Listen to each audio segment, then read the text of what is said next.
మా ఇంటి చుట్టూ ఉన్న ప్లేస్ లో మేము రెగ్యులర్ గా ఆకుకూరలు కానీ కూరగాయలు లాంటివి పెంచుకుంటూ ఉంటామండి. మనకి పెద్దగా ఖర్చు ఉండదన్నమాట. 20-30 రూపీస్ కి గింజలు తెచ్చి చల్లేసుకున్నాం అనుకోండి, ఫ్రెష్ గా నెలల తరబడి ఆకుకూర వస్తూనే ఉంటుంది.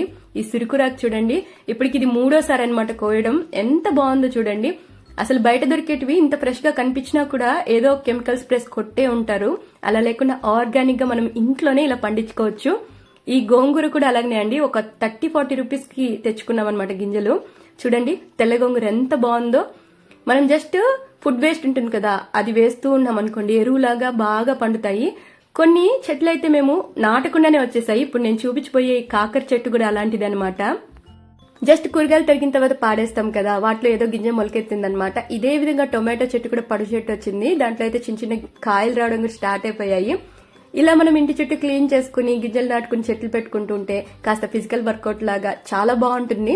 మీకు ఎలాగనిపిస్తుందండి ఇదంతా?